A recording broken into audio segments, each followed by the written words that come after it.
Fica com a política, quem gosta de acompanhar a política lá, tudo certo, né? Mas para quem está na live, quem permanece na live, tem muita gente que permanece na live, a gente não para de trazer assuntos importantes para nosso ouvinte, nosso internauta que fica conectado, né, Caleb? Exatamente. Hoje vamos falar sobre trânsito, sobre novas leis, sobre o Código Brasileiro de Trânsito, e para isso recebemos o Marcelo Araújo, especialista em trânsito, e pelo prazer de receber você aqui, que traz muita informação aos nossos ouvinternautas, Adilson. Pois é, inclusive vai começar a semana do trânsito, né, Marcelo? Bom dia. Bom dia. Bom dia, muito bom dia a vocês. Satisfação toda tá aqui, podendo compartilhar essas informações, e como você disse, tem inclusive uma coincidência legal, porque a lei de trânsito é a lei 9503 de 97, e ela estabelece no artigo 326 a Semana Nacional de Trânsito de 18 a 25 Olha aí. de setembro todo ano, né? E a lei 9504, que é a lei eleitoral, fala que a eleição é no primeiro domingo de outubro do ano de eleição. Então o que o legislador acabou fazendo? Uma coincidência. A cada 2 anos você tem um problema sério de divulgação nesse período de repercussão, principalmente dos órgãos públicos, né? Devido a vamos dizer, essas limitações que devem haver pela questão eleitoral, acaba muitas vezes frustrando. Ou seja, o que é uma campanha educativa, por exemplo, um órgão de trânsito necessária, né, pela lei de trânsito, mas ao mesmo tempo as cautelas serem tomadas para que isso não se torne um vínculo eleitoral. Agora, as campanhas que são realizadas, e a gente tem dados do ano passado, se eu não me engano, do Maio Amarelo também, que é o mês que a gente trabalha muito a prevenção de acidentes, que nos últimos, pelo menos 10 anos, esses números nunca baixaram. Pandemia. Olha que interessante, no período da pandemia, quando as pessoas elas saíram menos de casa, né? Toda aquela questão de você não saia ou deixe de não ser necessário absolutamente. Sabe que foi interessante um período justamente que houve essa redução. Logicamente, uma tragédia mundial, a pandemia, mas o efeito no trânsito, ele foi muito percebido. A gente saía, não tinha praticamente ninguém na rua, por consequência veículos, e automaticamente a questão de entrega de alimentos ou de outros produtos de necessidade, né? Então proliferou bastante a questão de circulação, principalmente de motocicletas, com esse trabalho, né, de entrega de alimentos, etc. Então você vê que interessante o efeito que dá sobre o trânsito, uma situação pandêmica como a gente teve ainda e se enfrenta, né, os resquícios, mas no trânsito teve esse efeito também. Agora o ser humano, ele não, parece que não consegue, né, assimilar o que é certo e o que é errado quando se fala em trânsito. Que quanto mais campanhas fazem, parece que mais acidentes acontecem, né? Olha que interessante, sempre naquela expectativa da punição, do aumento do valor de multas ou do rigor, principalmente na parte criminal. Mas quando eu tomo de exemplo o cigarro, há décadas atrás era muito comum, tanto em avião, ambientes, né, fechados, você vê as pessoas fumando.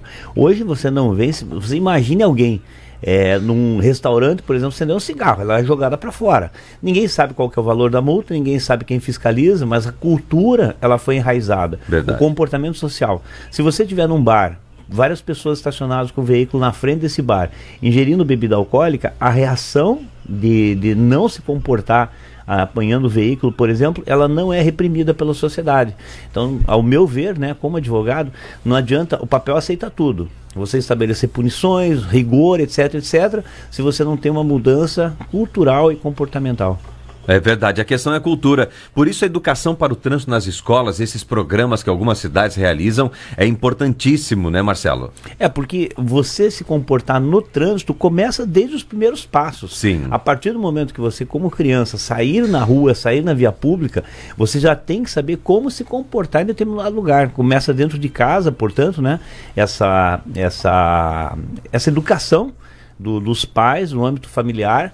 Não adianta você também depositar toda a responsabilidade na escola, começa dentro de casa, claro, né? Mas uma extensão dessa educação desde os primeiros passos é importante para que depois, na vida adulta, né, você tenha vamos dizer, a necessidade desse convívio no trânsito. As regras, elas são feitas para que você torne possível a convivência. Se você está numa ilha sozinho, só tem você ali, você faz a sua própria regra. Mas a partir do momento que você vai dividir o espaço de convívio com outra pessoa, com o motorista, com o ciclista, com o pedestre, você precisa obedecer determinadas regras de comportamento. Tem muitas pessoas que reclamam, né, Eu já vi de tantas pessoas reclamar das fábricas de multa, né? Que os municípios colocam, inclusive, com radares e tal. Mas se não for assim, o cidadão ele não consegue assimilar, me parece, né? Só pela educação, pela orientação não dá. E você tem que colocar lá um equipamento que vai multá-lo se ele ultrapassar a velocidade. Senão ele não consegue assimilar que não pode fazer aquilo, né? O aparato eletrônico, a partir da década de 90, ainda antes do código entrar em vigor, a partir de 96, nós tivemos a implantação das primeiras, na época, lombadas eletrônicas, né? Então você vê que isso veio agregar para a fiscalização, aumentar esse potencial da fiscalização. E no caso específico que você comentou da velocidade, tem que ser com equipamento devidamente homologado, senão você não tem como aplicar a regra do artigo 218. Então vamos dizer, o fato de você ter o radar, o pardal, né? O radar portátil, no caso principalmente rodoviário, é que o próprio artigo 218, se você não tiver o aparato eletrônico, o equipamento hábil para isso, você não tem como fazer a fiscalização. Sinal vermelho, você já pode ter tanto a fiscalização com equipamento eletrônico quanto pelo ser humano. Inclusive até o código da infração ele é um pouco diferenciado, né? Você tem o sinal vermelho quando fiscalizado, quando flagrado pelo equipamento eletrônico e também quando pelo agente ser humano. Que interessante, nós temos recebido aqui algumas demandas de trânsito diariamente, né? Uma grande parcela do nosso programa se dá em razão das questões do trânsito. E ontem voltei a passar por uma escola na cidade de Camboriú, que fica na região central, e que o município não se preparou para isso, nem tampouco, né? A escola para o seu crescimento, e os carros continuando estacionando em cima da ciclofaixa. Isso para buscar os filhos em um local onde eles vão receber uma educação, cultura, informação. E aí é um contrassenso, né? Fiquei pensando, como que pode? Um pai que vem buscar o filho na escola, que está ali para aprender, desaprende por uma questão do seu próprio conforto e da sua necessidade. Todo dia acontece aqui em Balneário também, né? Também, todo né, Adilson? Dia, né? Todo dia. Vamos dizer, esse espaço destinado ao ciclista, que vem justamente para colaborar com a fluidez, né? A retirada do veículo. Eu, particularmente, sou uma pessoa que aqui em Balneário, em região, eu deixo o carro estacionado. Eu uso bicicleta na maioria das vezes. É muito útil aqui. Os deslocamentos são bem mais fáceis. Mas, obviamente, essa questão, né, do respeito àquele espaço, que foi uma ousadia bastante grande esse aumento, né, do sistema cicloviário nas cidades, não só aqui em Balneário, mas justamente precisa que haja essa divisão aí de espaço, né? Cabe todo mundo, só que um tem que respeitar o espaço do outro. E temos novas leis, né? Multas para veículos de empresas. 3 pontos aqui: ultrapassagem do excesso de peso e cassação da CNH. Vamos começar por qual, Adilson? Marcelo, né? Vamos lá. São 3 pontos aí interessantes, né? Em relação a multas para veículos de empresas, que é um primeiro ponto. Vamos explicar o que mudou. Porque, exato, na verdade, e o que vale a partir de 2023. Que elas já existem essas leis, né? Exatamente. O artigo 257, parágrafo 7º, ele fala o seguinte, que se, no caso, não haver abordagem, a pessoa proprietária do veículo não fizer indicação do condutor no prazo legal, recai sobre ela. Isso no caso da pessoa física. Então você que é dono de um veículo, eventualmente teu veículo é autuado por uma infração de trânsito, passou no sinal vermelho, exemplo que estava dando velocidade. A notificação chega ao proprietário, ele tem o prazo para fazer a indicação do condutor, sob pena de ser considerado o condutor presumido. Ou seja, no caso a pessoa física. Mas é a empresa, que a pessoa jurídica vai para o diretor, vai para o sócio? Não. Ela tem uma figura distinta. Quem é da área jurídica sabe essa distinção da pessoa física e da pessoa jurídica. Então, por consequência, ela não tem uma existência física. A natureza jurídica dela é a parte das pessoas físicas. Então, qual que foi a ideia do legislador?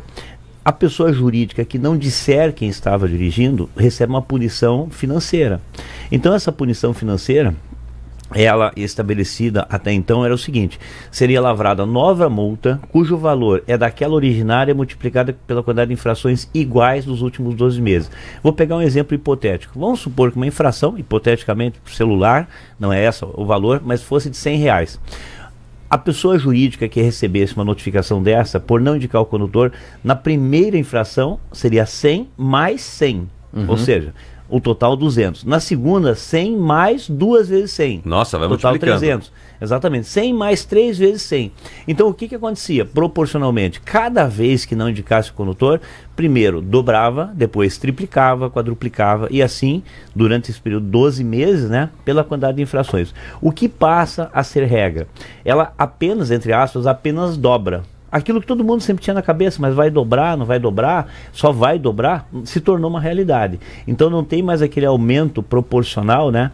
Aquela indefinição, dobrou, triplicou, quadruplicou, por infrações iguais. Outro detalhe, no código nós temos infrações inerentes ao proprietário e outras do condutor. Então, por exemplo, regularidade do veículo é uma infração que não tem como você indicar condutor. Sim. Ela vai naturalmente ao proprietário. Um exemplo que eu uso, por exemplo, em curso, é você tem um cruzamento que a pessoa passa no sinal vermelho e está sem a placa dianteira.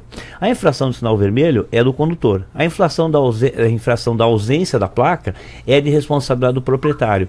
Então, quando essa notificação chegar por cada uma das infrações distintamente, a primeira é do condutor, que poderá ser indicado, mas a segunda ele não consegue indicar porque é inerente à propriedade do veículo. Interessante. Então, esse detalhe. Agora, essa transferência de responsabilidade ao funcionário, ao colaborador, dentro de uma questão jurídica, não há problema nenhum. No caso da empresa, o carro está no nome da empresa, mas quem cometeu a infração é quem estava dirigindo. Exato. Não há problema nenhum da questão jurídica, amanhã uma causa trabalhista contra a empresa de fazer essa transferência. Não tem problema, Marcelo. Não. Inclusive, você pode fazer isso até com a pessoa autorizando. O Código de Trânsito permite. Vamos pegar o exemplo das locadoras, Sim. que é bem típico, né? Quando você assina um contrato de locação, vai ter uma cláusula na qual você está autorizando a locadora. Naquele período, é necessário que o período da posse do veículo ele seja determinado para que ela tenha poderes para indicar você como condutor naquele período que esteve com você. E aqui você pode ter até uma relação familiar, aquela pessoa. E hoje, inclusive, você tem a possibilidade de colocar o condutor principal. Você pode credenciar um condutor principal de determinado veículo, por exemplo, quem usa mais sei lá, teu filho, por exemplo. Então, você, proprietário, pode credenciar esse condutor principal para que as infrações, salvo se outra terceira pessoa for indicada, venham a recair sobre esse condutor principal. Você falou das implicações jurídicas, Sim. muito interessante, porque muitas vezes se pensa apenas na parte administrativa da multa. A gente não pode esquecer de responsabilidade civil, Isso. ou seja, no caso de acidente, que daí você tem o proprietário solidariamente com o condutor, bateu o carro. Quem que eu posso acionar para me restituir meu prejuízo? O proprietário e o condutor. O proprietário sempre vai ser legítimo para responder. E na parte criminal é a pessoa que efetivamente praticou o crime. Aí sim o condutor, no caso um atropelamento com morte, por exemplo. Na parte criminal quem vai responder é essa pessoa que estava conduzindo o veículo. Aí nós temos questões tributárias também, ou seja, de impostos, responsabilidade, né? Por exemplo, do IPVA, entre outras questões. Então, essas questões relacionadas ao veículo, à propriedade do veículo, você vê que traz efeitos em várias áreas do direito, né? Como eu falei, tributária, etc. Agora estamos com novidade de veículos elétricos também, Sim. né? Então, até mesmo a questão ambiental, tanto com ruído quanto emissão de poluentes. Então repercute em outras áreas também. O Adilson, só um Marcelo. parênteses rapidinho, porque essa questão da mudança e também da implementação de novos valores, isso é interessante o empresário saber, chamar os proprietários da frota, né? E até dos municípios, quando é serviço público também, né? Sim, Como que sim. fica a mesma questão? Mesma questão. E olha só, e falar o seguinte, então não tem aquele negócio, carro da empresa, usa do jeito que tiver que usar, faz o que quiser, que é aquela desvalorização muitas vezes do colaborador com aquilo que não é seu. Mas na verdade né, Marcelo? Sim, e principalmente quando você tem, a gente fala que estamos imaginando veículos, né, automóveis, veículos de menor porte, mas você imagina do transporte rodoviário de carga, por exemplo, Sim. que a responsabilidade também é muito grande, né, e de transporte de passageiros. Então, da mesma forma, aliás, tem uma peculiaridade quando a gente fala de transporte de passageiros. O condutor, nesse caso, ele não é responsabilizado quando, sendo de transporte coletivo rodoviário, ônibus rodoviário, por exemplo, infração de cinto de segurança. Você não recairia, vamos imaginar que as pessoas... Todas as infrações recairiam sobre o motorista. sobre o motorista. Já foi assim. Já havia parecer do CONTRAN dizendo que não deveria ser assim. Mas com essas mudanças que houve, nesse caso específico, até porque vamos dizer, diferente do comandante de uma aeronave, o comandante da aeronave é a autoridade máxima ali dentro. Sim. Ele tem o poder de mandar e desmandar. Ele manda prender e manda soltar, como a gente brinca. O motorista do ônibus não. Ele vai fazer um pedido. Ele não é uma autoridade de trânsito para poder mandar a pessoa fazer aquilo. Ele vai pedir a gentileza, por segurança, né? E até para não se prejudicar que a pessoa se utilize o cinto. Mas ele não tem esse poder de mando. Então, com essas mudanças, nesse caso específico, ele não seria responsabilizado pela infração dos passageiros. Nós temos outro problema principalmente BRs, né, e SCs também do nosso Brasil, é a ultrapassagem de peso. Por isso existem até, eu acho que são só 2 balanças que nós temos no estado de Santa Catarina, né? Uma aqui em Itapema. E outra no Oeste. No Oeste, só, né? Inclusive, agora no Paraná, eu estava acompanhando essa semana, teve um acidente gravíssimo com vítimas fatais, né? Um caminhão que acabou aquela carga de madeiras caindo sobre um veículo e matou algumas pessoas, né? Essa ultrapassagem do peso da carga também, nós teremos mudanças? Olha, você tem na questão da tolerância, até me chamou a atenção essa matéria sobre a qual a gente está comentando, porque não é uma mudança radical. Essa infração do excesso de peso, ela sempre foi reprimida porque começa deteriorando o piso, a pista. Ou seja, você já começa danificando devido ao excesso de peso. Aí você tem a questão do peso total. O que é o peso total? É o peso do conjunto e o peso total combinado. Quando você tem, por exemplo, mais de um semi-reboque sendo tracionado, né? Ou um caminhão-trator e um semi-reboque, popular a carreta com o que ela está tracionando, aí você tem o peso combinado, ou seja, você tem um peso bruto total, que é de todo o conjunto esse peso, e você tem o peso por eixo. Então você imagine que você não ultrapasse o total, vamos supor, um veículo de 40 toneladas, você não ultrapassou 20, mas você colocou todo o peso em cima de um eixo só. Então você veja que essa questão da distribuição da carga, ela também se torna bastante importante. Primeiro, a questão da própria estabilidade do veículo. Você falou do acidente do tombamento, principalmente quando acontece caminhão. Eu vou recordar um acidente que houve com 2 ciclistas aqui no Morro do Boi. Verdade, eu estive lá. Família Belusso. Exatamente, eu acompanhei, estive ali no local. A gente até fez uma reportagem a respeito disso, e exatamente no local do tombamento tem um desnível da pista que é onde fica a ponte. Então durante a curva, durante a realização da curva, você acaba tendo um pequeno desnível onde tem aquela junção da ponte para fins de expansão, né, do piso, etc, por causa do calor, frio e etc. Então se o caminhão tiver com excesso de peso e altura também, que é outro fator de desequilíbrio, ali fica muito visível que ele desestabiliza. Ou seja, ele bate e tem uma tendência a tangenciar, né? A fazer o que a gente chama da força centrífuga, e, ao que me parece, foi o que aconteceu ali. Acabou tombando sobre um casal de ciclistas, né? A gente que usa bicicleta, não só no trânsito urbano, mas rodoviário, muita gente usa, e infelizmente também esse efeito ele se dá. Vou pegar um gancho então, já que tocou nesse assunto de ciclista e BR, né? Há pouco agora nós teremos um espaço autorizado para os veículos andarem aqui no acostamento durante a temporada, que é justamente o local onde o ciclista e o pedestre também e o pedestre e alguns o escape, veículos, né? que precisam, né? Isso não vai causar um transtorno, quer dizer, vai não causar um transtorno porque vai liberar mais o fluxo de carros, mas vai ser perigoso. Principalmente... Tem um trecho específico, não me lembro agora, exatamente, né? Itajaí, Balneário Camboriú, Itapema, alguma coisa assim, nesse sentido. A autoridade responsável, ela tem essa competência para estabelecer a regulamentação do uso das vias. Mas como você bem falou, eu estou privilegiando um determinado setor, que é do veículo motorizado, em desfavor do não motorizado. O que diz a legislação a respeito do uso do acostamento para a bicicleta? Ela deve se utilizar da ciclovia, ciclofaixa ou acostamento. Então, quando você tem a ciclovia, ciclofaixa, seja trânsito urbano ou rodoviário, ali é o local onde o ciclista deve ocupar. Mas você, no trânsito rodoviário, você tendo acostamento, é o local onde o ciclista vai ocupar. E sem o acostamento fica na pista. Ele vai ficar na pista. Porque o acostamento se tornando uma pista... É uma pista, se torna mais uma faixa de rolamento, que inclusive, perigo, né? Ele vai ter que entrar no meio ali. Vai ser muito perigoso isso. É bem complicado, até porque, como eu falei, aqui na região, a utilização de bicicleta, eu falo isso em causa própria, ela é muito favorável, primeiro pelo relevo, né? Que é bastante favorável, você não tem tanta subida, descida, etc. E a economia, a rapidez que você tem, a agilidade que você tem, por exemplo, alguém que more, sei lá, ali na Barra, por exemplo, fazer a travessia. Você vai pegar a bicicleta, você vai de repente usar a própria passarela, né? E você já está ali, você não precisa ir pela BR. Mas a pessoa que precisa se utilizar do trânsito rodoviário, obviamente que ela vai ter mais risco se ela não tiver. Tendo o espaço destinado já é complicado. Já é arriscado, como a gente exemplificou. A gente não aconselha que as pessoas vão treinar na BR, né? Não. Tem gente que anda em cima, muito perigoso. Desce o Morro do Boi na pista, onde é do caminhão, do veículo, né? A gente não aconselha. Mas, enfim, né? As pessoas gostam também de circular ali nas BRs, né? Colocam-se em vulnerabilidade. Marcelo, a questão também sobre cassação da Carteira Nacional de Habilitação. A que ponto o condutor chega a perder, então, a carteira? Como que funciona esse processo administrativo que pode culminar? Inclusive, muita gente na região tem recebido notificações de suspensão, instauração de processo. Aliás, aqui eu quero até fazer um lembrete. Estranhamente, muitas empresas que fazem recursos, eu falei que como advogado, que eu trabalho com isso também, sim, mas não vou ficar propagandeando, até uma questão antiética fazer isso. Mas as pessoas estão sendo invasivas porque elas acompanham no Diário Oficial publicações do órgão de trânsito e conseguem os dados pessoais de WhatsApp, de telefone, e entram em contato. Olha, você tem uma suspensão de carteira, vem aqui, eu te ajudo. Acho que é uma coisa que merece ser vista. É verdade. Tá vendo uma abordagem que já passou um pouquinho do limite, com todo respeito.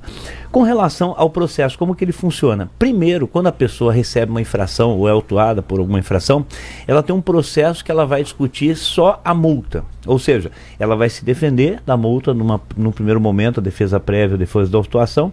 Voltar ao exemplo lá do sinal vermelho. Passou no sinal vermelho, chegou a notificação para a pessoa, ela pode fazer a defesa dessa punição pecuniária, que a gente chama aqui a multa.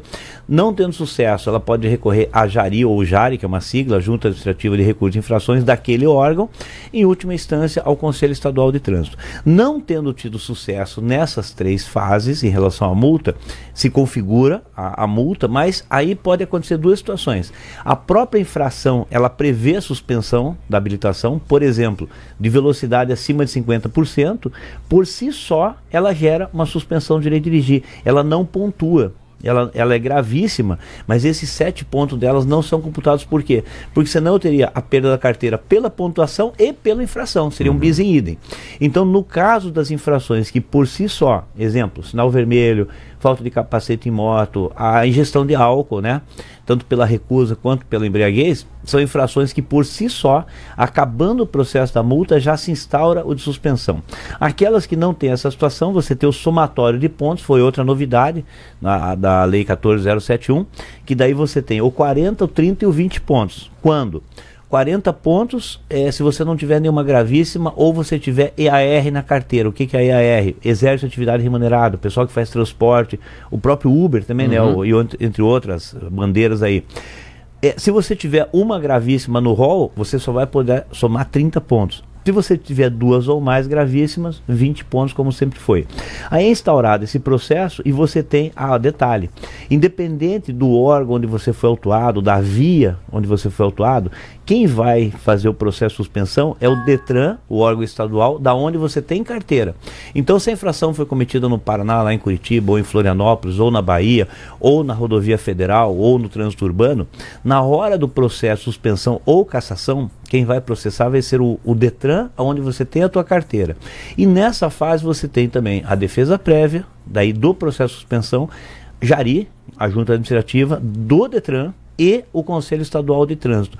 Mas detalhe importante que eu tinha visto essa matéria, que foi a nossa base aí, a pessoa não fica com o direito de dirigir restrito enquanto está no processo. Sim. Ela é beneficiada. Ou seja, sim, até que seja condenada, está dirigindo. Ela está dirigindo legitimamente, ela não pode deixar de atender os prazos, né? Dos recursos, etc. Mas ela não fica com o direito dela suspenso enquanto está no processo.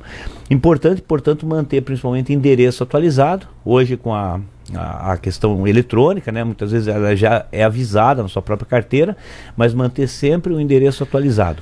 Outro detalhe, nós estamos com o nosso tempo estourado. O assunto é bom, né? O assunto é bom. É que acabou o tempo da política, acaba o nosso tempo também, né? Mas vamos deixar alinhavado para uma outra oportunidade. Marcelo Araújo, especialista em trânsito, para a gente conversar em uma outra oportunidade. Obrigado pela vinda, meu amigo. Satisfação muito grande. Prazer é nosso. Aqui e estou à disposição. Obrigado. E já sabe, segunda-feira, né? As pessoas estão acompanhando, como eu falei, na Câmara Municipal, às 19 horas, segunda dia 19, né? Câmara Municipal de Balneário Camboriú. A gente vai estar falando lá sobre ingestão de álcool e direção. Legal. Muito obrigado, Marcelo. Agora, 7h.